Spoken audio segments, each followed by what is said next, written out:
नमस्कार मित्रांनो, आज दिनांक 23 मे 2024. मित्रांनो, कालच्या व्हिडिओ ज्यावेळेस मी टाकला त्याच्यानंतर अनेक लोकांनी अनेक वेगवेगळ्या गोष्टी सांगितल्या की जो आपण म्युच्युअल फंड मध्ये विश्वविक्रम करणार आहोत त्या अनुषंगाने जर विचार केला तर काहींचं असं मत होतं की मी विश्वविक्रम नक्कीच करावा. याच्यामध्ये काहींचं दुमत नाहीये, पण मला आनंद या गोष्टीचा वाटला की अनेक लोकांनी मला वेगवेगळ्या सजेशन्स दिलेत आणि त्याचा मी प्रामाणिकपणे विचार करतोय. काहींनी मला सजेस्ट केलं की आपण म्युच्युअल फंड होल्डरचा हेल्थ इन्शुरन्स काढू शकतो का. काहींनी सजेशन दिलं की तुम्ही ज्या कमिशनमधून मध्यमवर्गीयांना हे करताय त्याच्यात आपण हेल्थ इन्शुरन्स अथवा त्यांच्या जीवनाचा इन्शुरन्स काढून दिला तर जास्त बरं होईल. काही लोकांनी मला हे पण सजेशन दिलं की जेव्हा तुम्ही म्युच्युअल फंड्समध्ये गुंतवणूक केलेले पैसे मध्यमवर्गीय मुलांना शिक्षणाला वापरताय ते अतिशय चांगली गोष्ट आहे हेल्थला, परंतु ते किती असणार आहे त्याच्याबद्दलचा अंदाज कसा असेल.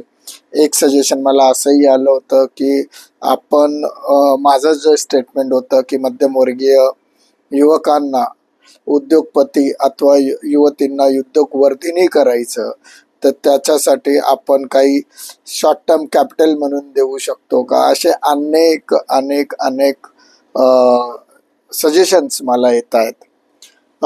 मित्रांनो, बरं वाटतो असे सजेशन ऐकताना, पण प्रॅक्टिकली पण विचार केला पाहिजे. मी जर एखादी स्कीम इम्प्लिमेंट करायची आहे तर त्याच्यासाठी मी बऱ्याच गोष्टींचा विचार करतो. आज मी तुम्हाला थोडंसं डायव्हर्ट करेल तुमच्या थॉट प्रोसेस पासून. आपल्याला जर विश्वविक्रम करायचा आहे म्हणून करायचा नाही आहे किंवा आपल्याला गुंतवणूक आणायची आहे, काहीतरी थीम असली तरच. कसं असतं एक लक्षात घ्या, जेव्हाही बाजारात मंदी असो किंवा काही असो, आपण कुठलीही गोष्ट घेताना, मग ती गाडी असेल, सोनं असेल, आपण मुहूर्त बघत असतो, काहीतरी ओकेशन बघत असतो. गाडी घ्यायची तर वाढदिवस आहे, लग्न आहे, अमुक दमुक, सोनं घ्यायचं आहे. सिमिलर गोष्टींवर आपण त्या गुंतवणुकी किंवा त्या वस्तू खरेदी करत असतो. त्याच पद्धतीमध्ये आता मिलिंद संपगावकरला वाटलं म्हणून त्यांनी इव्हेंट केला, ही भावना मला नकोय. एका दिवसामध्ये म्युच्युअल फंडची गुंतवणूक करावी, काही दिवस ऍप्लिकेशन जमा करून, हे तत्वता माझ्या मनाला पटत नाहीये. कारण की ऍप्लिकेशन होल्ड करणं हे फिजिबल नाही. मार्केटचा चढा उतरा भावामुळे ही गोष्ट योग्य होणार नाही. त्यामुळे जसं ऍप्लिकेशन होईल हे त्याच दिवशी लॉग इन झालं पाहिजे. त्याच्यासाठी हा इव्हेंट करत असताना अनेक अडचणी, अनेक अशा गोष्टी आहेत की ज्या ट्रिगर होऊ शकतात. त्या सगळ्यांचाही विचार मी करतोय. तर या इव्हेंटसाठीची काहीतरी एक चांगली सुरेख थीम असावी असं मला वाटतोय. मित्रांनो, एक मध्यमवर्गीयांचा आवाज म्हणून तुम्हाला काय अपेक्षित आहे हे तुम्ही मला नक्की सांगा. माझ्या डोक्यामध्ये काही विचार चाललेले आहेत, नक्कीच मी त्या सगळ्यांना घेऊन आपल्या समोर येणार आहे. कारण की ही थीम ही लॉंग टर्मची असावी असं माझं मत होतं. त्याच्या मागचं लॉजिक मी फक्त सांगतो. 4 जूनला ज्यावेळेस भारताच्या लोकसभेच्या निवडणुकीचे रिझल्ट येतील, त्याच्यानंतर एक 4-8 दिवसामध्ये नवीन पंतप्रधान शपथ घेतील आणि त्याच्यानंतर पुढचे 100-125 दिवस हे भारतासाठी, भारताच्या अर्थव्यवस्थेसाठी, अनेशाने भारताच्या शेअर बाजारासाठी अतिशय चांगले असतील.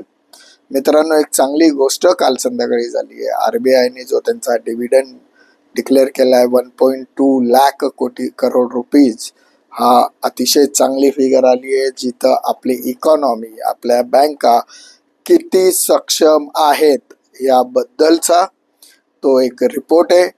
भारतीय बँकांमध्ये, बँकिंग शेअर्समध्ये, बँकिंग म्युच्युअल फंड्समध्ये गुंतवणूक करण्याची एक चांगली नामी संधी आहे. याच्यावर मी डिटेलमध्ये लवकरच आपल्याशी परत एकदा बोलणार आहे. परंतु विश्वविक्रमाच्या संदर्भात मला लवकरात लवकर काही गोष्टी जाहीर करायच्या आहेत. मी तुम्हाला सगळ्यांना विनंती करेल की तुमच्या डोक्यामध्ये विश्वविक्रम इव्हेंटबद्दल अजून काय आयडियाज असतील त्याबद्दल आपण बोलूया. उद्या माझ्या डोक्यामध्ये तेच आहे, म्युच्युअल फंड मधलं परत एक रिव्हिजन घ्यावी. व्हॉट इज SIP अँड विश्वविक्रमामध्ये SIPचा रोल काय असू शकतो, लमसमचा काय असू शकतो, SWPचा काय असू शकतो. नंतर कालांतराने पुढच्या 2 दिवसाच्या व्हिडिओचा जर विचार केला तर माझ्या डोक्यामध्ये पुढची पाईपलाईन ही पण आहे की कोण कोण ह्या इव्हेंटमध्ये सहभागी होऊ शकतो, कोण नाही होऊ शकत. तिसरं हे लार्जर स्केलवर करायचं आहे. विक्रम हा नेहमी लार्जर स्केलवर असतो. तर लार्जर स्केलवर विक्रम करत असताना मला कुठल्या लोकांना कशा पद्धतीत ट्रॅप करता येईल, कशा पद्धतीत त्यांच्यापर्यंत पोचता येईल आणि त्यांच्याकडनं आपल्याला इन्व्हेस्टमेंट घेता येईल की जेणेकरून आपल्याला जास्तीत जास्त कमिशन हे मध्यमवर्गीय मुलांसाठी किंवा उद्याच्या भारतासाठी आपल्याला वापरता येईल. याबद्दल अनेक लोकांकडनं मला फीडबॅक येत आहेत, अजूनही फीडबॅक अपेक्षित आहेत. त्यामुळे जास्तीत जास्त लोकांपर्यंत व्हिडिओ पोचवा, चर्चा करायला सुरुवात करा. लवकरच आपण विश्वविक्रमी म्युच्युअल फंडचा इव्हेंट आपण घेऊन आपल्यासमोर येतोय. तोपर्यंत मी आपली रजा घेतो. स्वाभिमानाने बोलूया. मी मध्यमवर्गीय. नमस्कार. जय हिंद. जय महाराष्ट्र.